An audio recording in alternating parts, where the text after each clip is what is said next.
My brother, sit with me for a moment. Close the tabs. Put the distractions aside. I want you to look right here, right into my eyes. And I want you to listen to me not as a stranger on a screen, but as a friend who has walked the very same heavy, confusing path you might find yourself on right now. I know the feeling that wakes you up at 3:00 a.m. It is a quiet, gnawing sensation in the pit of your stomach. It is the silent realization that another day, another week, another month has slipped through your fingers like water, and you are no closer to the man you swore you would become. You look around at the world, at the endless noise, the relentless scrolling, the shallow dopamine hits that society feeds you, and you feel a profound, aching emptiness. You are busy, yes.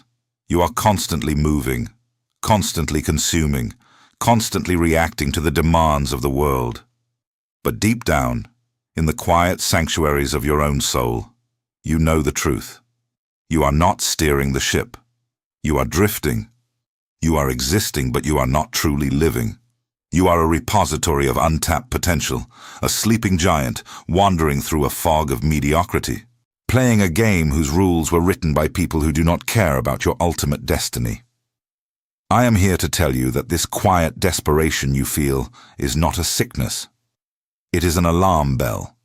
It is your higher self, the elevated within, violently rattling the cage of your complacency, begging you to wake up. Before we go any further into the mechanics of this awakening, I want to make an agreement with you. This channel, the elevated within, is not a place for casual observation. It is a brotherhood. It is a sanctuary for those who refuse to settle for the scraps of an average life.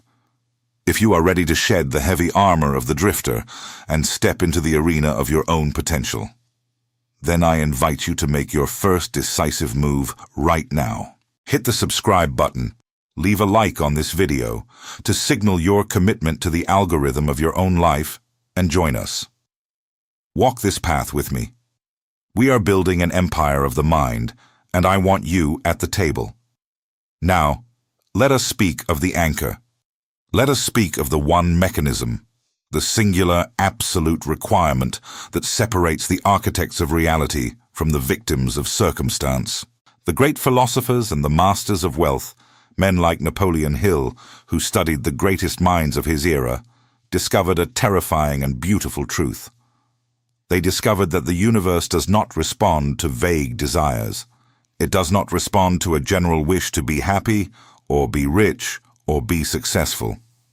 The universe, the infinite intelligence that governs the movement of the stars and the firing of your synapses, only bends to one thing: a definite chief aim, a definite purpose.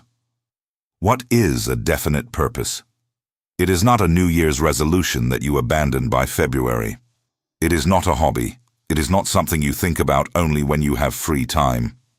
A definite purpose is a burning, white-hot obsession. It is a decree that you hand down to your subconscious mind with such emotional violence and absolute clarity that your brain has no choice but to begin hunting for the resources, the people, and the circumstances to make it a reality. Think about a magnifying glass. If you hold a magnifying glass over a piece of dry paper under the midday sun, and you constantly move it around, dragging it from corner to corner, what happens? Nothing. The paper gets a little warm. That is how most men live their lives. They scatter their mental energy across 100 different anxieties, 1,000 different fleeting desires, and millions of worthless digital distractions. They warm the paper, but they never start a fire. But if you hold that magnifying glass perfectly still, focusing the raw, infinite power of the sun into one tiny, microscopic, blinding point of light, within seconds, the paper smokes. Within seconds, it bursts into flame.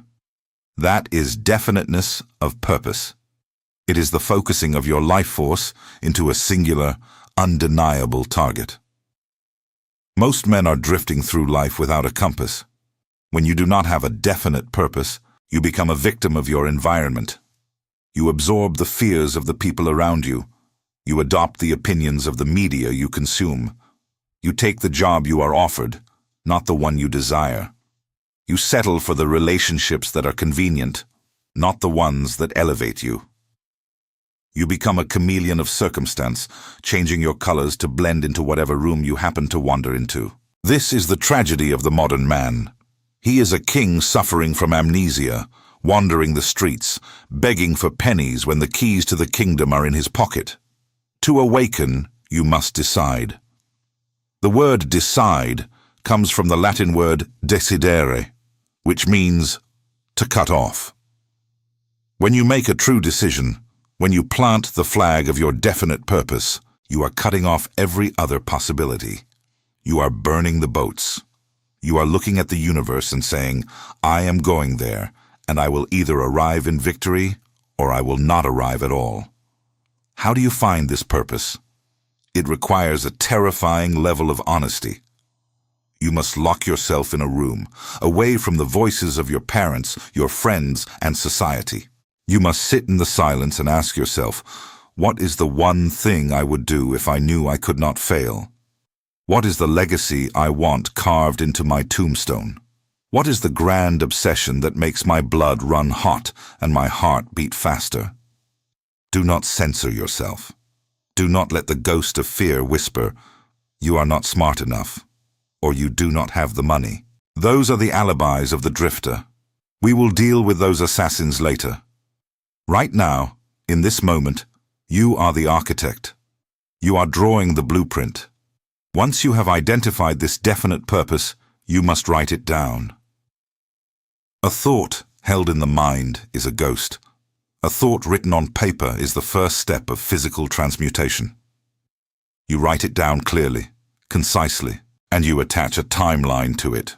You state exactly what you intend to give in return for the realization of this purpose, because nothing in this universe is free. There is always an exchange of value. And then, my brother, the real work begins. You must read this statement to yourself, out loud, twice a day. You read it when you wake up, before the noise of the world corrupts your mind, and you read it just before you go to sleep, handing the instructions over to your subconscious mind so it can work on the problem while your body rests. You might feel foolish at first. You might feel like you are lying to yourself. That is your old programming fighting back. That is the drifter trying to keep you asleep. But if you persist, if you inject absolute, unwavering faith into those words, a miraculous alchemy begins to happen. Your reticular activating system, the filter in your brain that determines what you notice in the world, will shift. Suddenly you will see opportunities where before you only saw obstacles. You will overhear conversations that hold the key to your next step. You will meet people who are traveling the same path. This is not magic, though it feels like it. It is the mechanics of the human mind operating at its highest frequency. You are no longer a leaf blown by the wind. You are the wind. You have an anchor, and no storm can wash you away. You have laid the foundation stone. But a foundation is not a house. To build the structure of an elevated life, you must equip yourself with an arsenal of new habits, and you must ruthlessly eradicate the ones that have kept you chained. This is the awakening. The fog is lifting. You have drawn your line in the sand. You now know what you are aiming for. My brother, we have planted the flag. You have drawn your line in the sand with your definite purpose. You have looked into the abyss of your own potential and dared to name your destination. But naming the destination is not the journey. A blueprint, no matter how perfectly drawn, is just lines on paper until you bring the bricks, the mortar, and the sweat.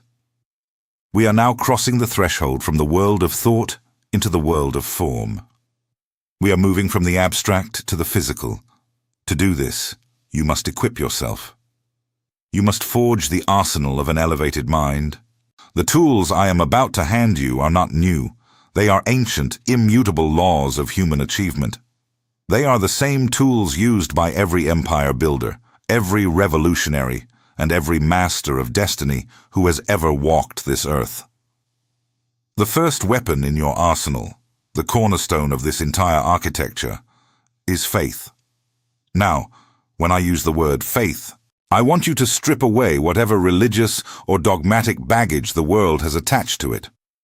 In the sanctuary of the elevated within, faith is not a blind hope in a distant deity to come and save you. It is not crossing your fingers and wishing upon a star. Faith is a state of mind. It is a state of absolute, unwavering mental certainty. It is the head chemist of the human soul. When faith is blended with your definite purpose, the subconscious mind instantly catches the vibration, translates it into its spiritual equivalent, and transmits it to infinite intelligence. Think of it this way. Your definite purpose is the destination inputted into your GPS. Faith is the engine of the car. Without it, you are just sitting in a stationary vehicle, staring at a screen. But how do you acquire this faith? If you are sitting there right now, feeling the weight of your past failures, feeling the heavy chain of your current bank account or your present circumstances, how do you simply have faith that you will become the master of your destiny? The masters understood a profound secret. Faith can be induced. It can be created. It is not a gift bestowed upon a lucky few. It is a habit cultivated through a very specific mechanism. Faith is a state of mind which may be induced or created by affirmation or repeated instructions to the subconscious mind. You build faith through the repetition of thought. If you tell yourself a lie long enough and with enough emotional intensity, your mind will eventually accept it as truth. The masses use this principle destructively every single day. They repeat to themselves, "I am broke, I am unlucky, I am not smart enough, the system is rigged." They repeat these dark mantras until their subconscious mind accepts them as absolute reality, and then proceeds to build a life that perfectly matches that miserable blueprint. You, my brother, are going to hijack this mechanism. You are going to use it to elevate. This brings us to the second, and perhaps the most vital tool in your arsenal, the habit of autosuggestion. Autosuggestion is the agency of control through which you may voluntarily feed your subconscious mind on thoughts of a creative nature.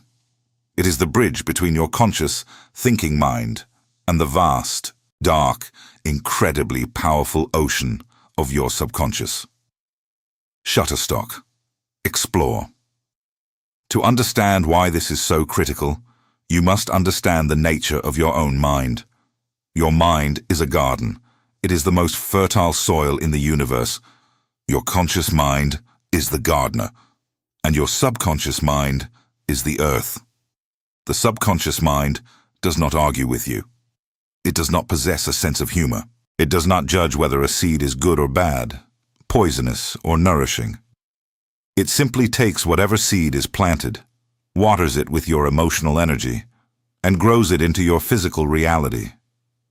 If you fail to plant the seeds of your definite purpose through autosuggestion, your subconscious mind will feast upon the weeds that blow in from the environment, the fear-mongering of the news, the toxic complaining of your coworkers, the cynical irony of social media. These are all seeds. If you leave the garden untended, weeds will choke out your potential. You must become a ruthless, deliberate gardener. How do we practice autosuggestion? It is not merely standing in front of a mirror and reciting words like a robot. Words without emotion are dead. They cannot penetrate the thick walls of the subconscious.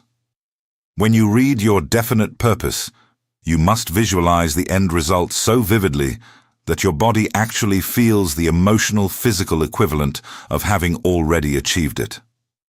Close your eyes right now. Imagine the exact moment your definite purpose becomes reality. Where are you standing?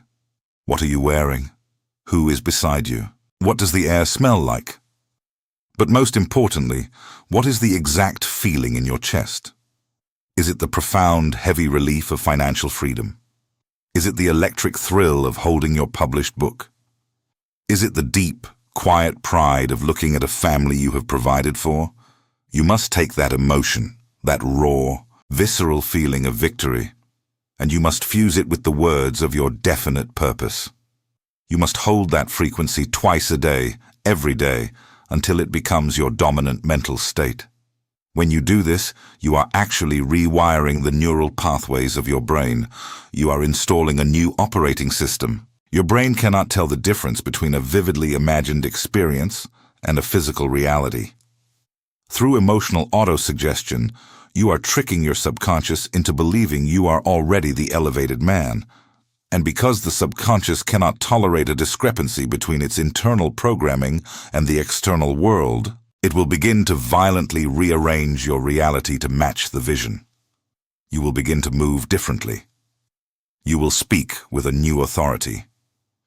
You will see opportunities that were entirely invisible to you before. But this profound transformation cannot happen in isolation. The solitary genius is a myth. The lone wolf starves in the winter.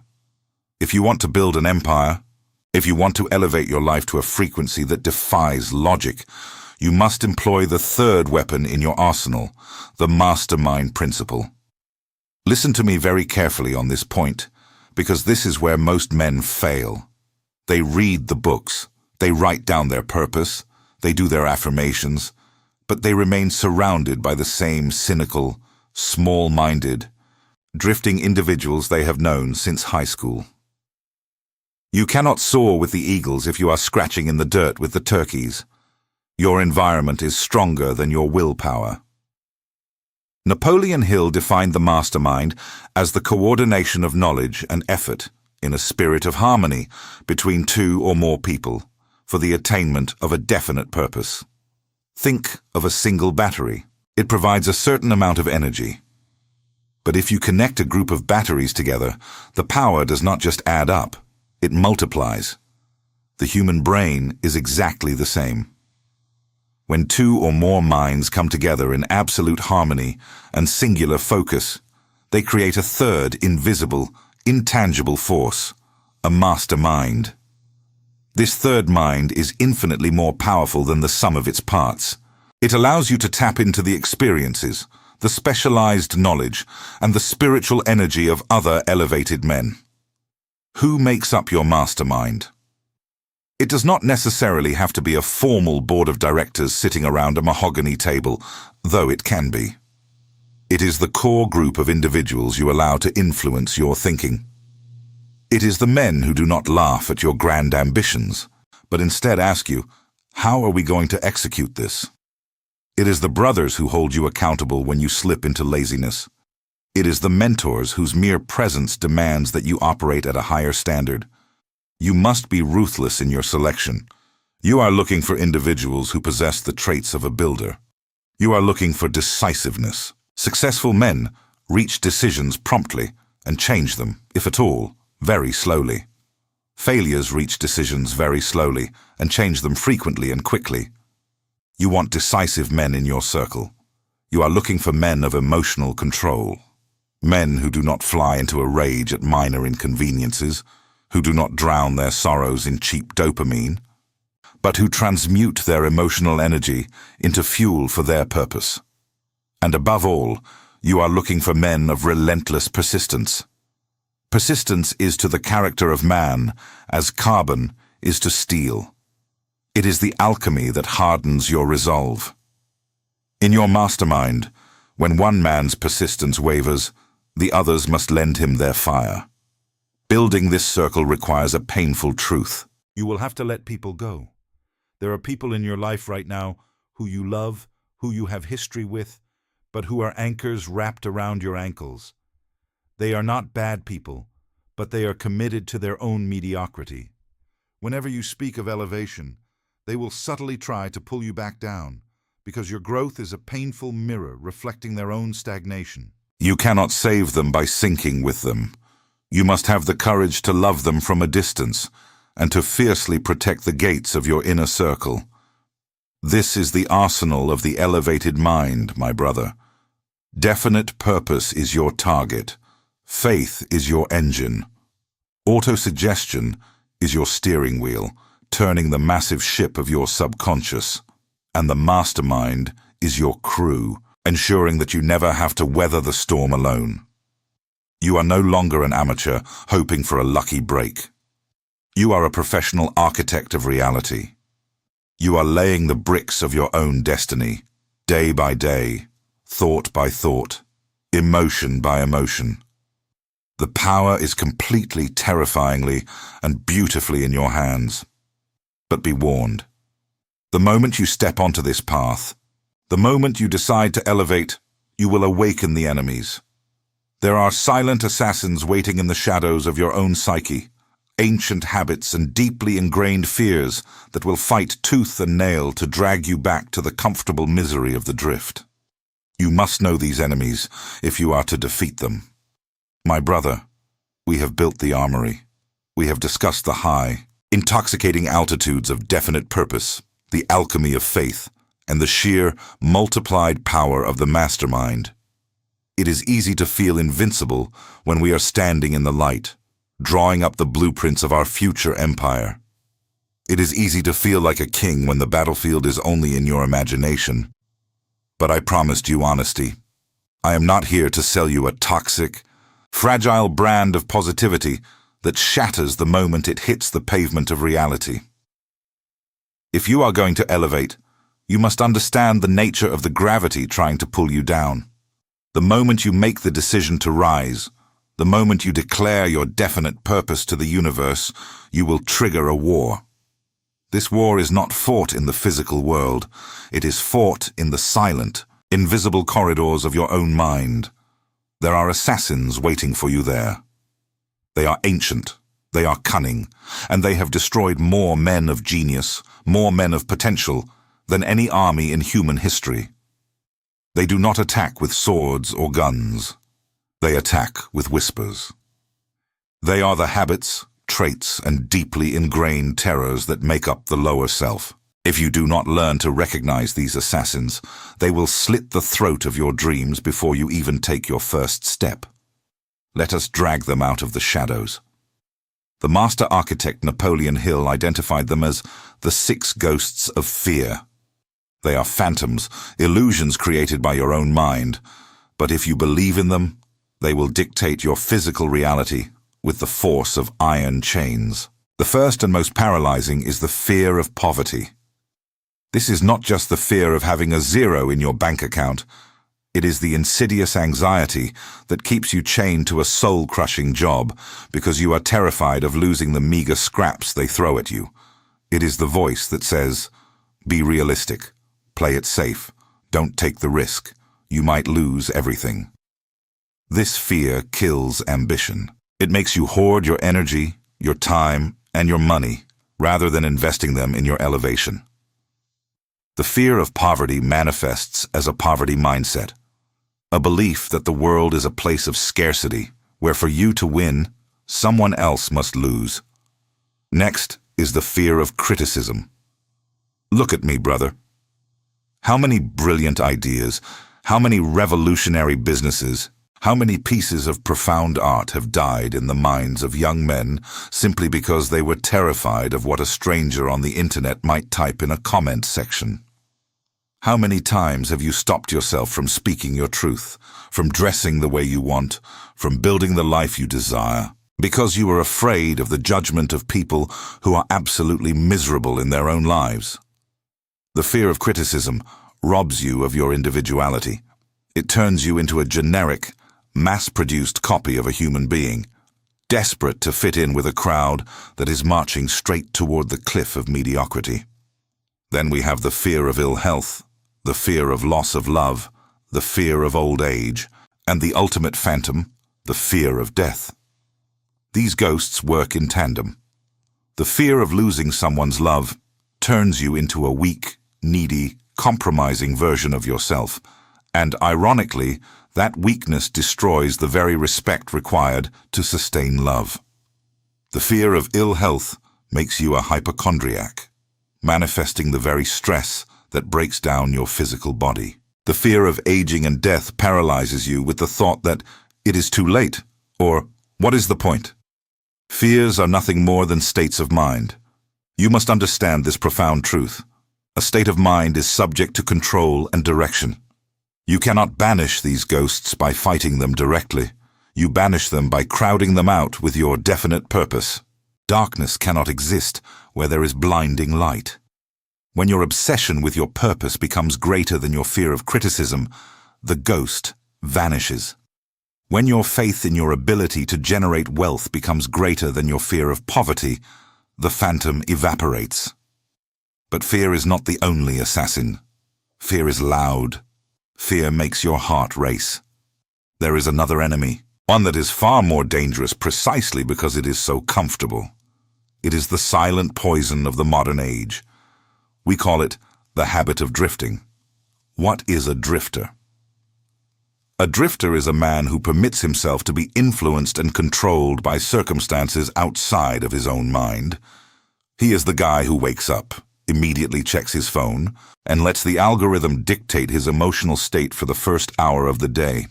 He is the man who goes to college because he was told to, takes a major he does not care about, gets a job he tolerates, and spends his weekends sedating himself with alcohol, video games, and cheap digital dopamine just to numb the pain of his own existence.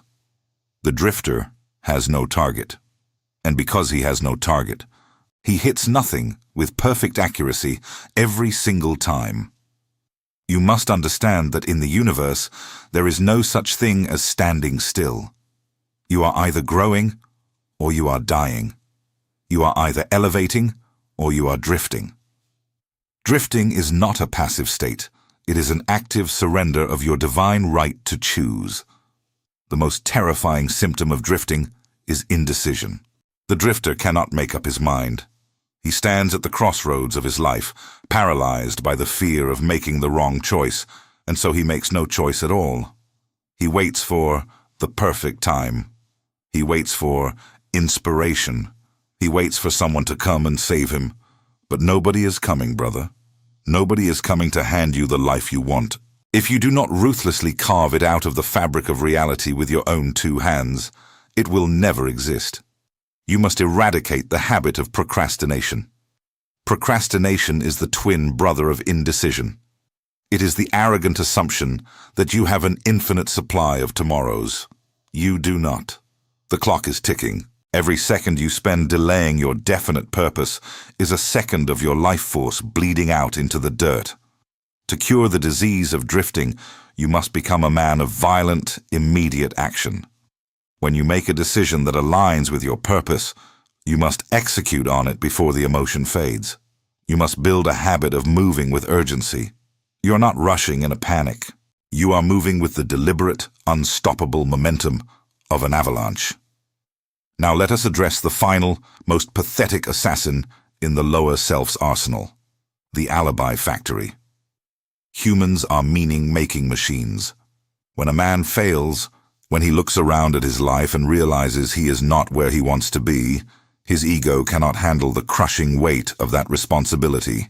So, his mind goes to work, constructing an elaborate, sophisticated fortress of excuses. Napoleon Hill noted that unsuccessful people have one distinguishing trait in common. They know all the reasons for failure, and they have what they believe to be airtight alibis to explain away their own lack of achievement. Listen to the language of the drifter. Listen to the toxic mantras of the men who have given up. If I only had money. If I only had the right connections. If I only had a better childhood. If the economy wasn't so bad. If I didn't have a family to support. If I was just a little bit smarter. My brother, these ifs are the nails in the coffin of your potential. Building alibis is a deeply ingrained, almost subconscious habit. We create them to protect our fragile egos, to justify our laziness, and to elicit sympathy from other drifters who will pat us on the back and say, "It's okay, the system is rigged anyway." But here is the brutal, unvarnished truth. Your alibis do not matter. The universe does not care about your excuses. The marketplace does not care about your difficult childhood. The legacy you leave behind will not include an appendix explaining why you couldn't achieve your dreams. You are judged by your results, period. Every time you voice an alibi, Every time you let an excuse cross your lips or linger in your mind, you are actively giving away your power. You are pointing a finger at an external circumstance and declaring, "You are the master of my fate." You must ruthlessly police your own mind. You must tear down the alibi factory. When you fail, and you will fail, because failure is the tuition you pay for elevation, you must look at the wreckage, take absolute, extreme ownership and say, "This is my fault. What is the lesson? And how do I move forward?" And this brings us to the final warning regarding your environment. You cannot eradicate the habit of making alibis if you are surrounded by people who manufacture them for a living. Toxicity is contagious. Misery does not just love company, it demands it. If you spend your time with men who complain about the world, who gossip about others, who criticize those who are in the arena sweating and bleeding, you will inevitably become one of them. You will absorb their cynicism. You will adopt their limitations. You must have the brutal courage to audit your circle. Look at the 5 people you spend the most time with. Are they pushing you toward your definite purpose, or are they dragging you back into the drift? Are they speaking of ideas, of growth, of elevation, or are they speaking of people, of problems, and of excuses? If they are toxic, if they are drifters, you must cut the cord. It will hurt. You will be called arrogant. You will be accused of thinking you are too good for them. Let them talk. The eagle does not apologize to the pigeons for the altitude at which it flies. Your loyalty must be to your highest potential, not to the comfort zones of the people you are leaving behind. We have now mapped the minefield. You know the ghosts that will try to haunt you. You know the paralyzing trap of the drift. You know the pathetic nature of the alibi. Knowing the enemy is half the battle, but the other half is the war itself. It is the execution. You can have the grandest purpose in the world, the strongest faith, and the deepest understanding of your own psychological traps, but if you do not know how to transmute that internal energy into physical, relentless, organized action, you are nothing but a philosopher sitting in an armchair. We have built the foundation. We have forged the armor. We have identified the assassins. Now, it is time to build the engine of reality. My brother, we have reached the summit of our conversation. We have excavated the foundation, pouring the concrete of your definite purpose. We have forged your armor with the fire of faith and the relentless drumbeat of auto-suggestion. We have surrounded you with the invisible fortress of the mastermind. And we have walked through the valley of shadows, looking your greatest enemies, the ghosts of fear, the poison of drifting, and the pathetic excuses of the alibi factory, dead in the eye. You are awake. The fog has cleared. The mind is primed. But I must warn you, everything we have discussed up to this exact second is completely, utterly and devastatingly useless if we stop here. There is a fatal sickness in the modern self-improvement world. Millions of men consume videos like this one. They read the ancient texts. They highlight the profound quotes. They feel a temporary, intoxicating rush of dopamine in their brains. They mistake the feeling of progress for actual progress. They build magnificent, towering castles in the clouds, but they refuse to carry a single brick in the physical world. Knowledge, my brother, is not power. That is a lie sold to the masses. Knowledge is only potential power. It becomes power only when it is organized into definite plans of action and directed toward a definite end. The universe does not reward your intentions. The marketplace does not care about your beautifully written journal entries. Reality only bends to one force: organized, relentless, physical execution. We are now crossing the bridge from the invisible world of thought into the tangible world of matter. We are discussing the alchemy of transmutation.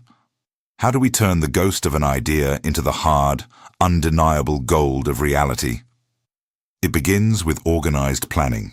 If your definite purpose is the destination, your organized plan is the map.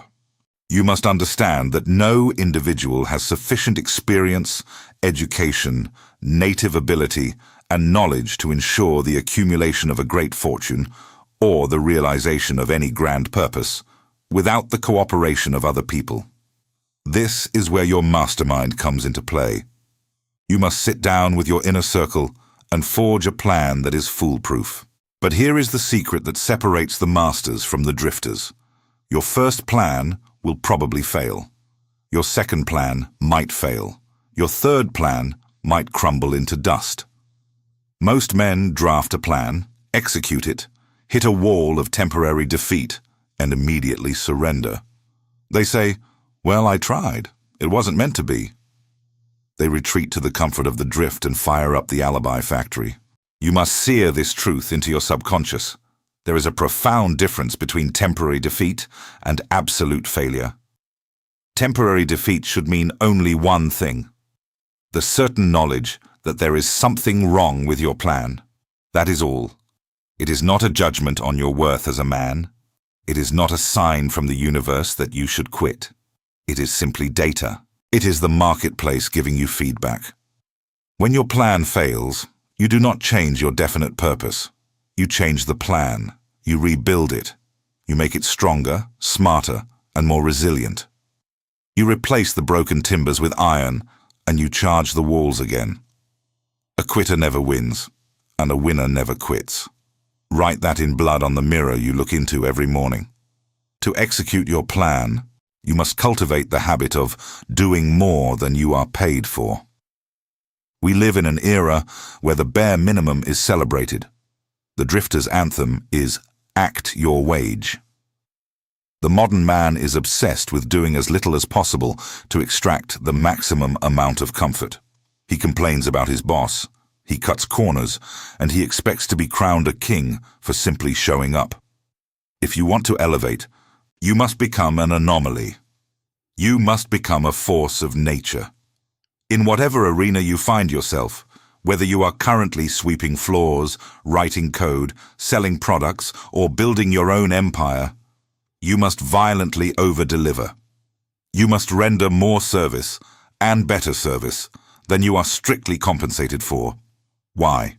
Because of the law of increasing returns. When you consistently deliver excellence, when you pour your soul into the smallest details, you make yourself absolutely indispensable.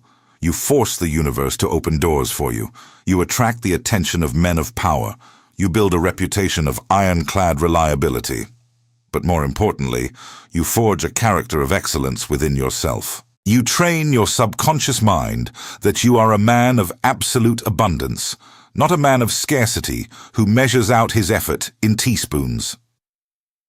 As you execute your plan, you will need fuel. You will need a source of energy that burns hotter and longer than the fleeting motivation of a Sunday afternoon. This requires the mastery of transmutation. Transmutation simply means changing one form of energy into another. As a young man, you are a vessel of raw, chaotic, kinetic energy. This energy often manifests as physical desire, as anger, as frustration, or as a desperate need for validation. The drifter dissipates this energy. He wastes his vital life force on cheap thrills, on endless scrolling, on toxic arguments, and on the pursuit of momentary pleasures that leave him drained, hollow, and exhausted. The elevated man is an alchemist. He understands that this raw, driving energy is the very fuel of creation. Instead of wasting it, he harnesses it. When he feels the sting of rejection, he does not drown it in alcohol. He transmutes it into an extra 3 hours of focused work on his business. When he feels the intense fire of physical desire, he does not waste it on the digital illusions of the modern screen. He channels that profound biological drive into the pursuit of his definite purpose. He becomes a master of his own internal grid, redirecting the electricity of his lower self to light up the towering skyline of his higher ambitions. This requires absolute self-discipline. It requires you to sit in the chair when your body is screaming at you to lie in the bed. It requires you to look at a screen full of code, or a blank page, or a balance sheet, and force your mind to focus when every instinct is begging for distraction. There will be lonely hours, my brother. Let me be brutally honest with you. The path of elevation is not a crowded highway. It is a narrow, steep, and often solitary mountain trail. There will be nights when your friends are out celebrating nothing, numbing their minds, and you will be sitting alone under the harsh glare of a desk lamp, wrestling with your plan. There will be moments when you doubt your own sanity. There will be times when the ghost of fear whispers so loudly in your ear that you can barely hear the voice of your definite purpose. In those moments, you must remember the architecture we have built together. You must fall back on your auto-suggestion. You must call upon your mastermind. You must realize that the pain of discipline weighs ounces, while the pain of regret weighs tons. You are writing the story of your life right now in real time. The ink is wet. The pen is in your hand. Look around you. Look at the men who surrendered to the drift.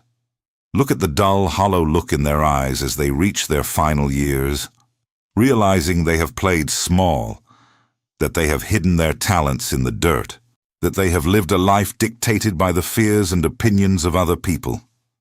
That is a tragedy I refuse to let you endure. You have a moral obligation to your own potential. You were not given this intellect, this burning desire, this brief, beautiful flash of existence just to pay bills, consume media, and quietly fade into the dust. You were built to conquer. You were built to create. You were built to elevate. The time for preparation is over.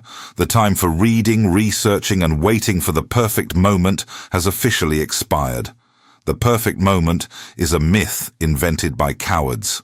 There is only right now. There is only this exact second. Decide, right now, who you are going to be. Are you the architect, or are you the victim? Are you the master of your fate, the captain of your soul, or are you a piece of driftwood tossed upon the angry waves of circumstance? I know the answer. I can see it in you. The elevated within is no longer sleeping. It is awake, it is hungry, and it is demanding its rightful place in the world.